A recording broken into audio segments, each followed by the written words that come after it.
Hey guys, how's it going? Hope you're doing well. My name is Crown, and today I'm going to read you some very interesting stories that I hope that you're gonna love. And now, without further ado, let's go!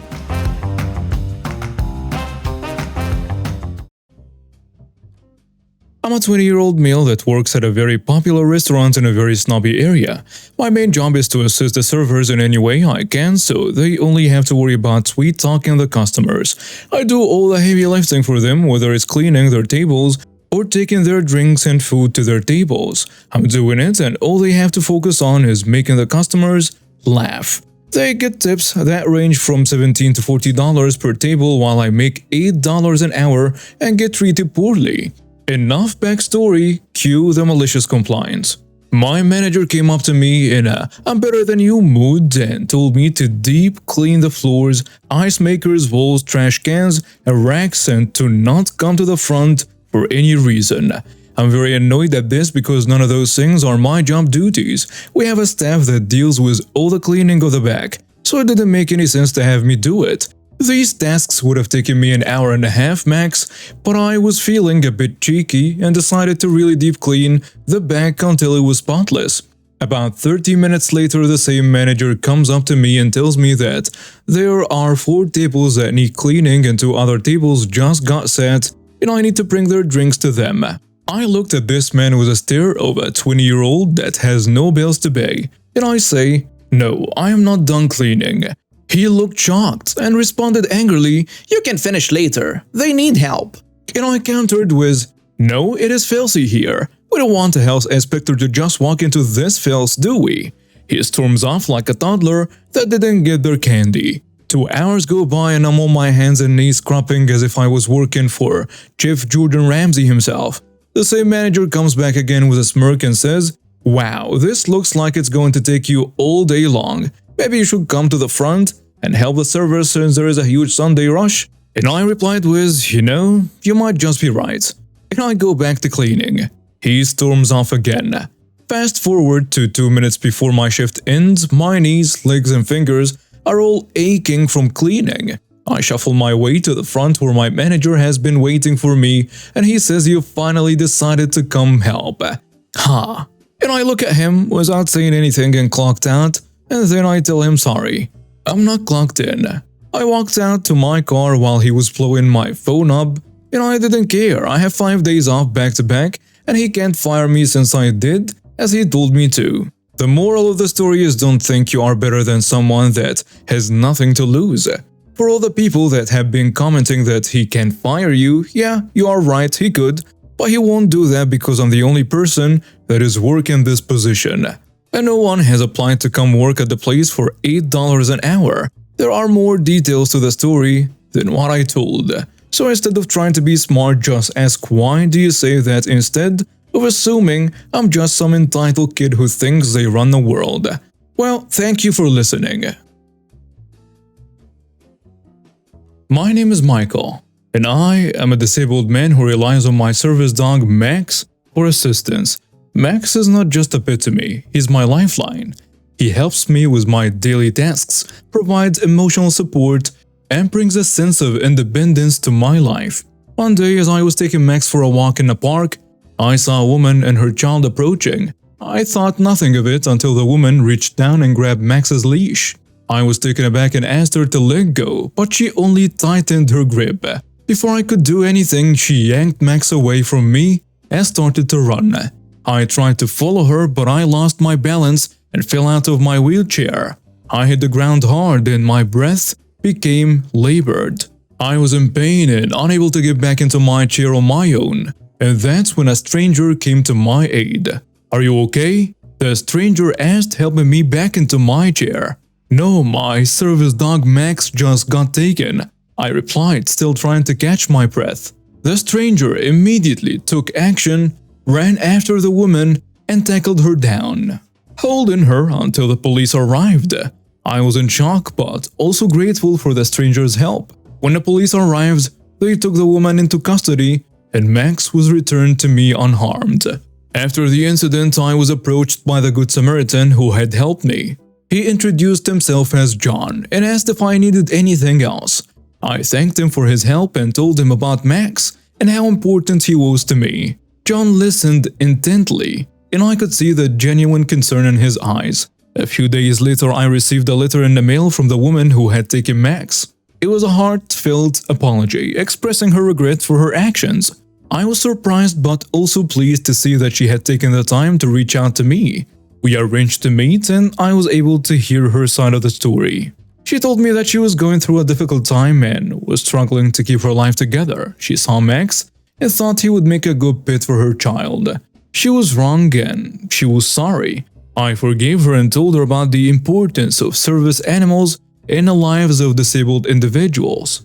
Now, I don't know if she meant it or not, but I really hope it was genuine. I learned a valuable lesson that day too.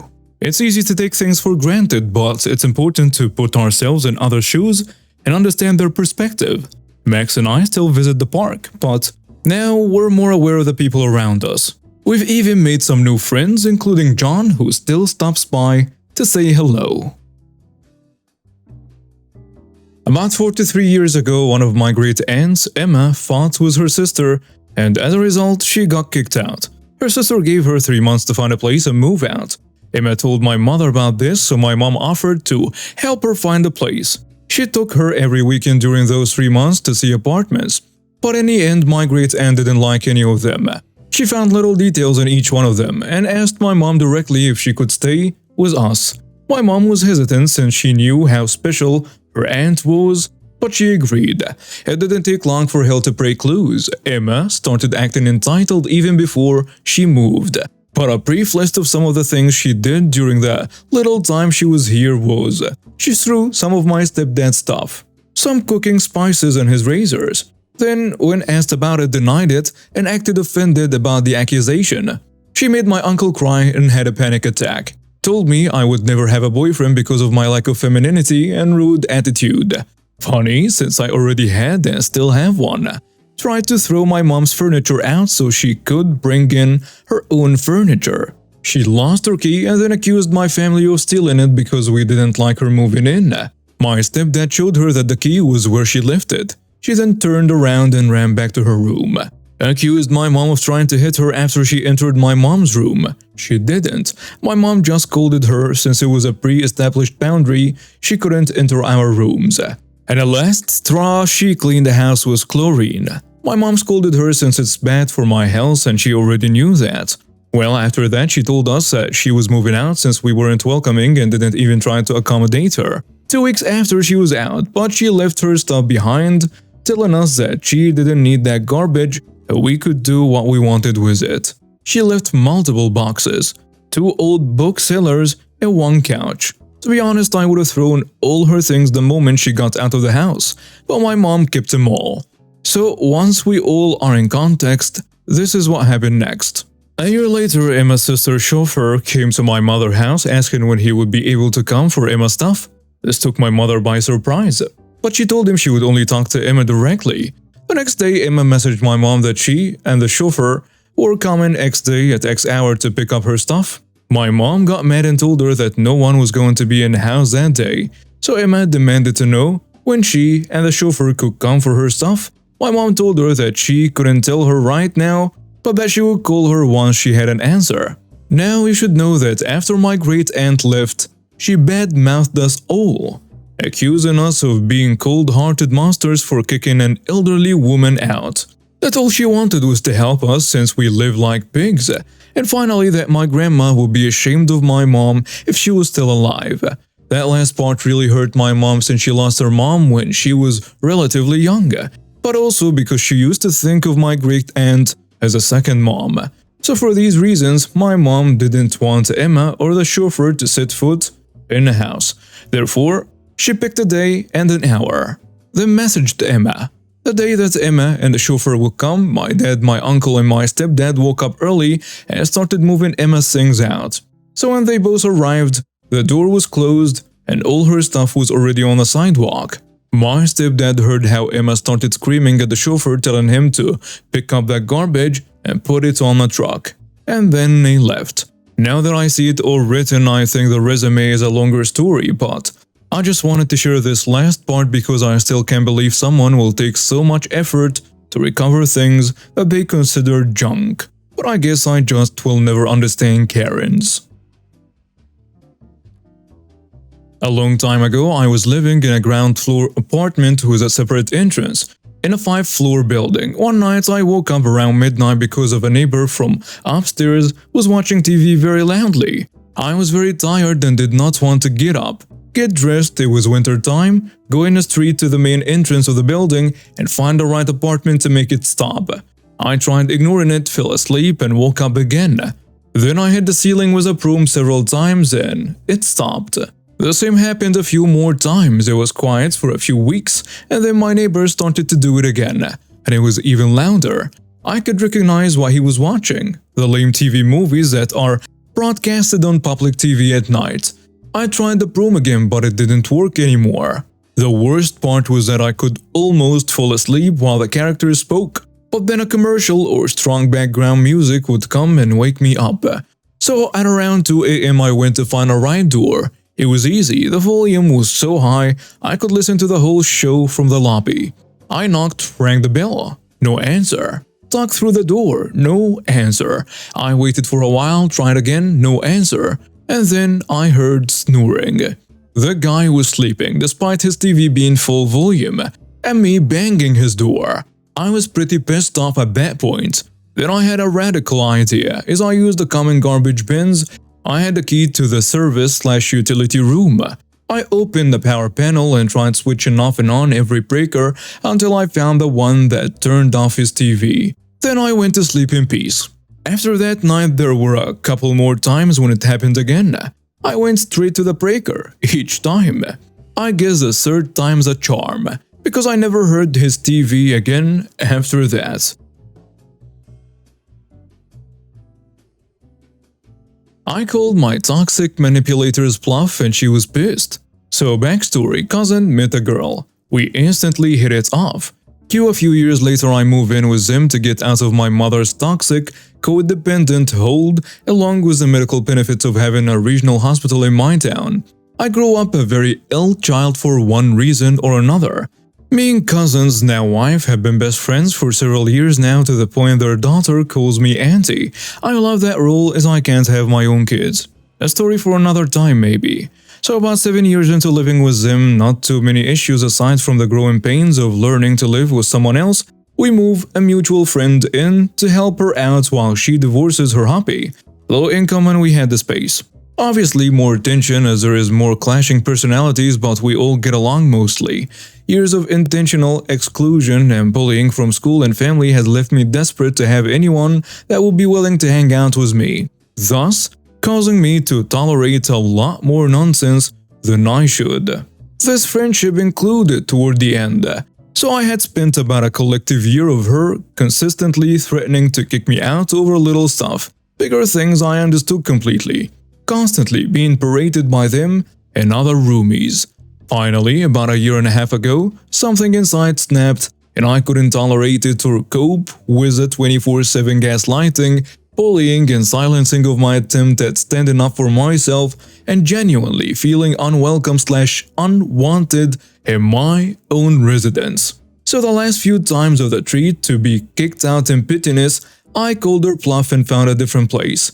A few too many why don't you just give your notice and move out? And nobody cares about you/your opinion.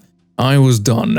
I by no means was perfect either, but I was sick of being constantly micromanaged to the point I didn't feel like I was allowed to pee without announcing it, or questioned why I breathed a certain way. I'm asthmatic and ADHD, so I breathe shallow naturally, and sometimes remember this to take a few deep breaths that sometimes sound like a sigh comparatively. I was so stressed out and anxiously awaiting the next moment I got interrogated for something. So when I broke, I decided to take up that offer of moving out. While I didn't handle it the best way, I got blasted and degraded for over an hour over text, and longer in person when she barged into my room about how horrible of a person I am for moving out, how selfish I am for moving out, and how they, now former bestie that I cut ties with, were such a good friend, and I had it easy there, and you'll never find a place cheaper with everything included. Guess what? I did find a better place with one roomie instead of four, and I'm much happier having to pay for my own groceries, and I've come out to a very dark place in my life, as by the time I moved out, I was practically a recluse and shut down to a mere shell of my formerly bubbly and outgoing self. My mental health took a huge hit because of these behaviors, and I was borderline wanting to unalive myself again by the time I left that toxic environment. She was pissed I called her bluff and refused to tolerate their manipulative gaslighting toxic faces. I'm far better off after a little over a year of being out of there. I used to work on a production line, and if you know production lines, you know that there is the official way to do your process, and then there is the easiest way to do your process. You only break out the official way when you're being audited. I worked with my opposite, Matt, for a couple of years, and it was great. We'd both stay 5 minutes after and arrive 5 minutes early to make sure we were both set up for our shifts, and we got on well. Eventually, someone on Matt's shift quit, and because Matt was a good worker, he was transferred to the now empty position, Q Andy. Andy had been in the company for around 20 years, so he knew it well. Matt was training him up and he was set to be my new opposite. Andy's shift overlapped with mine for an hour, so Andy would watch me for that hour and criticize how the official process was wrong. I had no idea what he meant as I wrote the official process around how I did the role, and had trained most people on it, including the person that originally trained Matt. Matt had suffered an injury a few months before, and unbeknownst to me, he changed how he did the process. It didn't really matter as, like I say, there is the official way and the easiest way. But Andy got a bee in his bonnet about this. Andy put in a complaint about me doing the process wrong, which confused my team leader. But we had a chat and deduced that Andy was simply a jerk. The complaints went nowhere, and eventually Andy was my full-time opposite. I didn't like him from the get-go, but that complaint solidified it. Couple of months of bitterness go by. We had to leave 15 bolts for the next shift. I'd leave a 200 pack for Matt, but Andy would meticulously leave me 15 every day so I'd return the favor. And there is a paperwork mishap. The team that writes the process guidelines needs to update every process, and for some reason, they only consult Andy's shift. That day, every official process guideline became the way that the other shift did their job. My shift should have been consulted, but we weren't. Bad job all around. Andy got his way, his process was correct and I was now wrong. He decided to stay behind and watch me from a distance, then complain about me again, which royally messed me up. Andy was an old boy and he had joint pains and issues fully doing the process, but he toughed it out. One day I came in to Andy's manager waiting for me. He wants me to agree to changing the process to suit Andy better. We would drill holes 1 and 2 and the person after us would drill hole 3. But with the way things were set up, it would be easier for Andy to drill holes 1 and 3 and let the other guy drill hole 2. I refused. I said there is no way I can drill hole 3.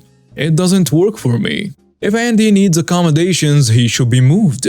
I got into a big argument with his manager, but there was nothing they could do. The process stayed that way for the next 2 years. Andy retired after a year, and I like to think that he suffered until then. I eventually got the process order changed back to my way after showing my new opposite how efficient it was.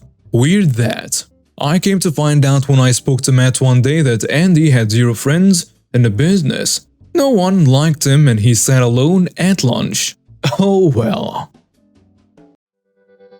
And now we have reached the end of today's stories. Thank you for watching and see you next time.